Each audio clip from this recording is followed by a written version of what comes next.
First and foremost, we want to give all praise, honor, and glory to Yahweh Ba'ashem, Yahushua Ba'ashem, Hakwadash. Double honors to the elders and apostles, a great millstone who taught us this truth, and shalom to the hopeful elect. All right, it's the brother Amawan, Brother Quan Waller. and we're just going to do a quick lesson through the Spirit, okay, just on patience, man, just endurance, right, enduring, right, suffering, right. Real quick, you want me? Go ahead. This is the book of Baruch, chapter 4, and verse 25. It says, "My children, Patience. suffer patiently the wrath that has come upon you from the Most High." Right? And those children is the Israelites, man. More specifically, the elect of the nation of Israel. I got the word patience in the Edamon online for you. It says quality of being willing to bear adversities. All right, and you got to think we've been in captivity, man. But the Lord, He built us to endure, these adversities. The spirit that's within the elect is able to bear all these perilsome times and tribulations that the Lord got set forth in front of us. All right, but what it say again? It says, "My children, suffer patiently the wrath that has come Right. upon you." We got to bear, we got to suffer, because when you go into the word have patience, it means to suffer. Mm-hmm. All right, we're going to have to, matter of fact, I got it queued up right here. This is Micah 7:9. It says, "I will bear the indignation of the Lord." All right, whatever the Lord, sent our way, as far as, his wrath that we have to bear, because, we got that lined up too. The Lord ain't going to put us through nothing we can't bear, man. But it says, "I will bear the indignation of the Lord because I have sinned against him." We went off. We trespassed. All right, so it's only right that we go through what the Lord chastises us with to purify us, man, because that's all it is him correcting us, The scriptures say he punished us less than what our iniquities deserve. So for real, the Lord could really fuck us all the way up, man. And some of us deserve to be fucked all the way up, man. Right, because scriptures say what our righteousness is as filthy rags. We do all these things to help, clean our hands, but at the same time, man, Jacob did a lot of dirt. The scriptures talk about in Job, if I sin, thou markest me. So you just like with King David, I believe that was Samuel that came to him and told him that this sin was ever before thee. So we could still be held and judged, for certain things of our actions, man. But we just hope that the Lord have mercy, I'm gonna finish this out. This Baruch 4 and 25. It says, "My children," and that's a possessive pronoun, man. It says, "My children, suffer patiently the wrath that has come upon you from the Lord. For thine enemy have persecuted thee, but shortly thou shalt see his destruction, and shalt tread upon his neck." And who are the enemies, man? It's in Psalms 93, I believe. All right, and let me see. So is it Psalms 83? No, you good. And at the top of that is Esau Edom, man. Right, and one of the ways that he oppressed the children of Israel is through his laws, man, through his legislation, man. Right, the scripture says he frameth mischief by law, man. Right, and all that he does is targeted towards the Israelites, man. All right, you want to say that? No, I can't. I got a precept. This is Sirach 2:4. It says, "Whatsoever is brought upon thee, take cheerfully." Things that, like we said, to get brought upon you, it all come from the Lord. You could read about, with Job, he lost, everything. But at the end of the day, like he said, though the Lord slay me, yet will I trust in him. All right, and that's how we got to be. All right, because we know if we going through something, the Lord dealing with us. You can line that up next. But it says, "Whatsoever is brought upon thee, take cheerfully." All right, you should be, you should know that if you're going through something, you know that means the Lord dealing with you. You know, it says, and be patient. When we just went into that, when you the word patient means to suffer. All right, so whatever it is, you know, you're gonna have to, you know, go through it until, you know, the Lord, you know, lift you up into a better estate. You know, you gotta grab Sirach 11 and 14, because like I said, all this is of the Lord, man. It says, matter of fact, I grab it. Sirach 11 and 14. It says prosperity and adversity. You know, we was just reading about the adversity, but it says life and death, poverty and riches come of the Lord. You know, it's the Lord that causes all these things. You know, He could bring. It's the Lord that lifteth up, and the Lord bringeth low. You know, but at the end of the day, you know, you got to know that the Lord is dealing with you, and really just purifying you, correcting you, and measuring. You know, but it says, going back to the Sirach 2 and 4, it says, whatsoever is brought upon thee, take cheerfully, and be patient when thou art changed to a low estate.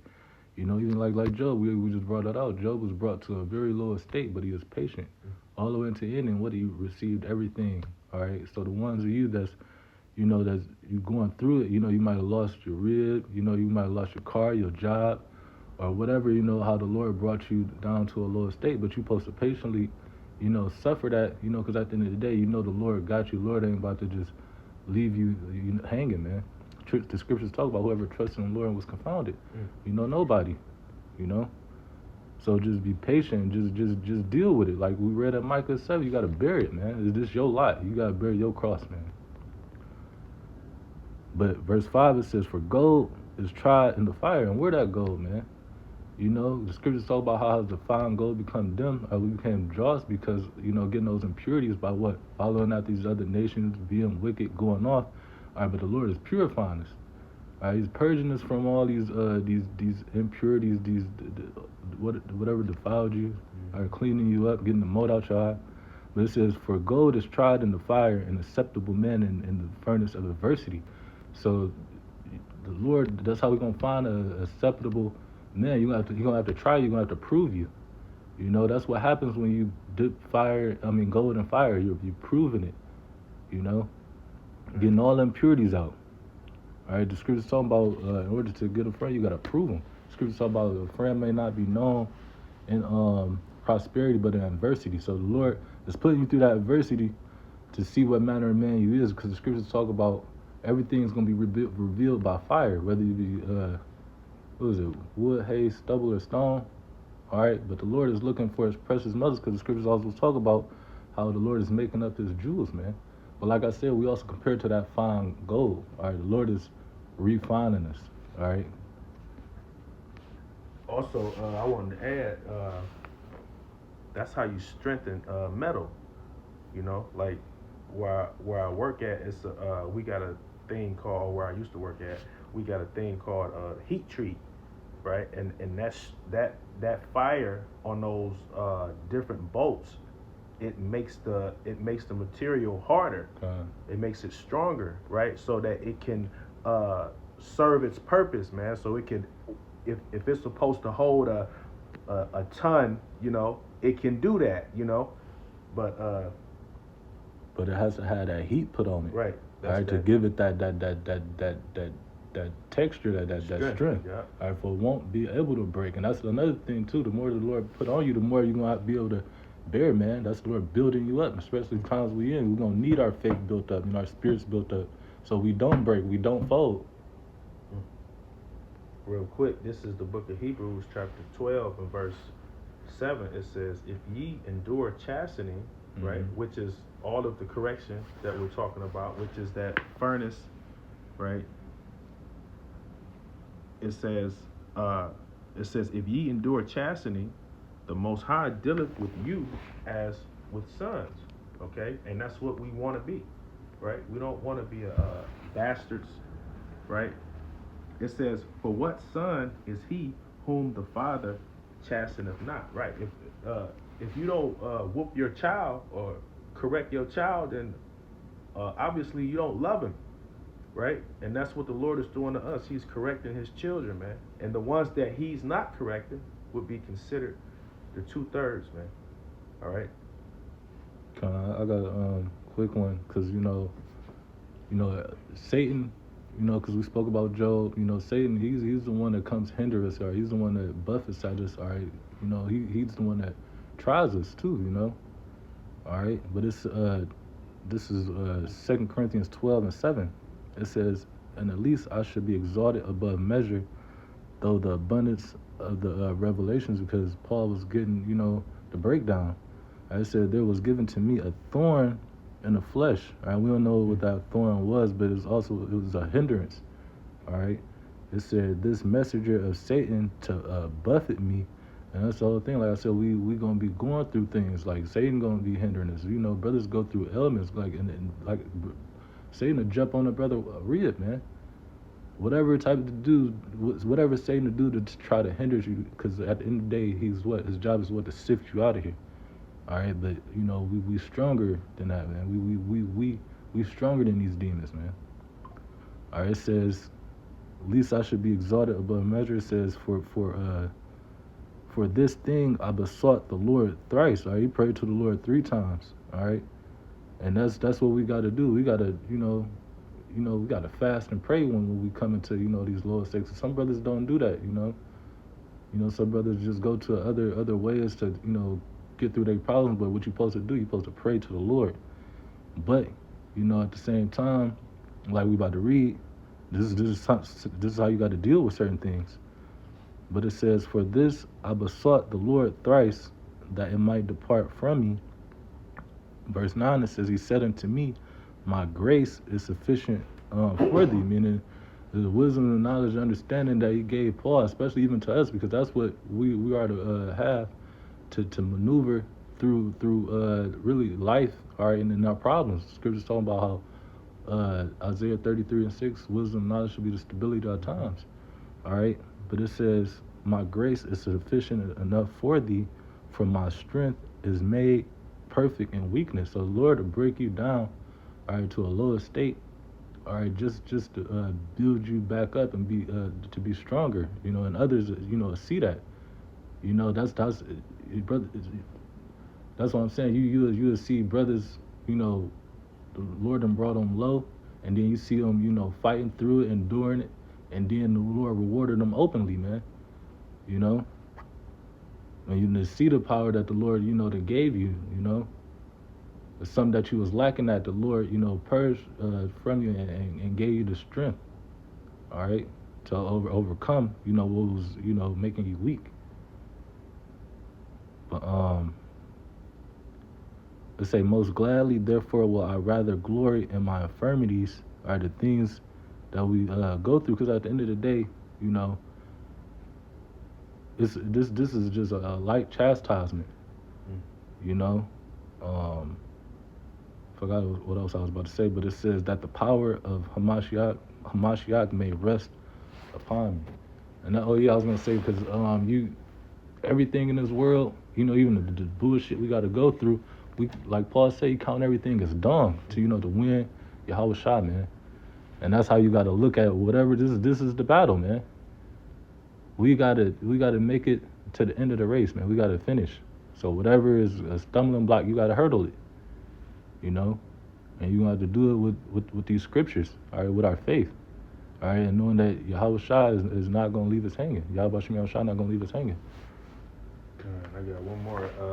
This is Deuteronomy 8:5. It says, "Thou shalt also consider in thine heart that as a man chasteneth his son, so the Lord, Yahweh Ba'ashem Yahweh Shai, thy power, chasteneth thee," right? And this is just to add to that Hebrews 12, okay? Because the Lord is chastening us the same way you would chasten your child, man. When your child get out of line, because the worst thing to do is to not correct your child, man, because Esau, Edom gon' kill him, man, right? Ain't no, his chastening is different, man, right? So the Lord chastens us the same way he or you would chasten your child, and if you don't chasten your child, then essentially you don't love them, man. You don't care for them, man. Mm-hmm. But one more. This is the book of Psalms, chapter 94, In verse 12, it says, "Blessed is the man whom thou chastenest, O Lord, and teachest him out of thy law," man. That's what going through the fire is, man. That's that furnace of adversity, man. And it says, "Blessed is the man whom thou chastenest, O Lord, and teachest him out of thy law," man. That fire is what strengthens you, man, which is the law, essentially, because you going through the trials and tribulations is purifying you, man. That's the scriptures purifying. That's the Lord purifying you, right? And that makes that wrench or that axe or that whatever it is, it makes it stronger going through that fire. I want to back you up. This is Psalms 12 and 6. As like you said, it's the law and all that. The scriptures used to, it's everything. Our faith. The commandments. The brotherhood. As Psalms 12 and 6. But ultimately, what is this word? Because this is what purifies you. This is what cleanses you. All right, the scripture talk about the washing of the water of the word. But this is Psalms 12 and 6. It says, "The words of the Lord are pure words, as silver is tried in the furnace of the earth, purified 7 times." All right, the word of the Lord is the purest thing on the earth right now, man. All right, it cleans up souls, man. It calls repentance, man. I got one more. All right. This is the book of 1 Corinthians 11 and 31. It says, "For if we would judge ourselves, we should not be judged." Meaning what? Meaning if it was left up to us to correct ourselves, right, we wouldn't do it, man. And that's right. We wouldn't do it, man. That's why the Lord ain't dealing with our. He cut away the sacrifices, man. Because that's what Israel was doing. They was already planning. They knew they was gonna go off, and they would already have they sacrifices lined up. And the Lord done away with that. That's why the Lord said you got to make your body a living sacrifice now. You ain't getting around that. Verse 32, it says, "But when we are judged, we are chastened of the Lord, that we should not be condemned with the world," man. Right? So that's why we'll rather just take our ass whooping on this side, man. We'll rather go through what we have to go through now on this side, man, so that we can be delivered on the next side, man. Right? Because our people are going to be destroyed on this side, man. All right, the ultimate chastisement. Yeah, that's it. Go close out that. Oh, kind. So, Lord willing, you were edified. All right. In closing, we want to say all praise to Yahweh Ba'Shem, Yahweh Shai Ba'Shem Hakwadash. Double honors to the elders and apostles, the great millstone who taught us this truth. Shalom to the hopeful elect. Until next time, shalom. Shalom.